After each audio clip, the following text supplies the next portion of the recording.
শান্তনু ঠাকুরের লোকসভা সমবায় সমিতির নির্বাচনে বিনা প্রতিদ্বন্দ্বিতায় তৃণমূলের ব্যাপক জয়। প্রার্থী দিতে পারলেন না বিরোধীরা।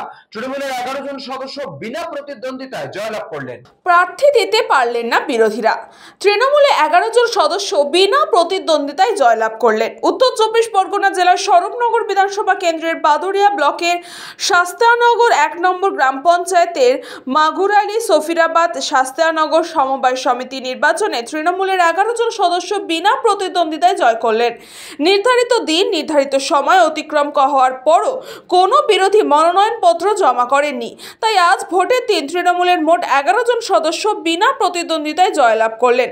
তৃণমূলের এই ব্যাপক জয়ের পর জয়ী সদস্যদের নিয়ে মিছিল করলেন শাস্তানগর 1 নম্বর গ্রাম পঞ্চায়েত প্রধান প্রতিনিধি হাকিম শেখ। মিছিলে পা মেলালেন কাটিয়াহাট ব্লক তৃণমূল কংগ্রেসের সভাপতি প্রকাশ সর্দার, শাস্তানগর 1 নম্বর গ্রাম পঞ্চায়েত প্রধান জেসমিনা খাতুন।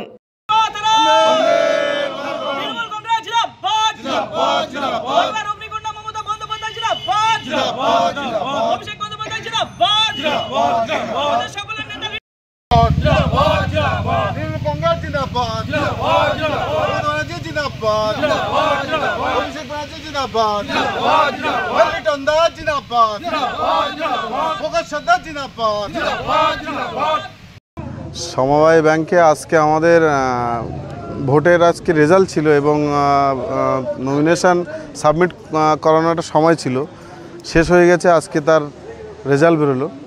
আমাদের 11 জন প্রার্থী এখানে ছিল।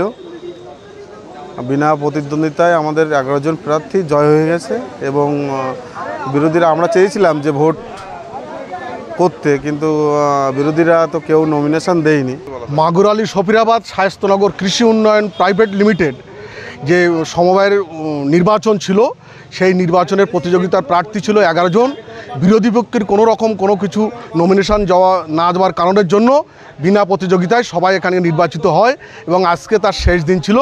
শেষ দিনে নির্বাচিত প্রতিনিধিদের হাতে আমরা সরকারি নিয়ম অনুযায়ী তাদের হাতে সার্টিফিকেট প্রদান করলাম এবং আগামী দিনে আমাদের এই জায়গায় দাঁড়িয়ে প্রধান প্রতিনিধি আব্দুল হাকিম শেখের নেতৃত্বে এবং বাদুড়িয়ার অভিভাবক ব্রুলাইন মুকাদ্দিনীর লিটনের দায়িত্বে সমস্ত সব কিছু হয়েছে এবং তৃণমূল কংগ্রেসের পক্ষ থেকে বিভিন্ন রকম পরিষেবা বা বিভিন্ন উন্নয়নের কৃষি দপ্তর থেকে যেটা পাওয়ার আগামী দিনে পাবে, এই আস্থা ভরসা বিশ্বাস আমাদের আছে।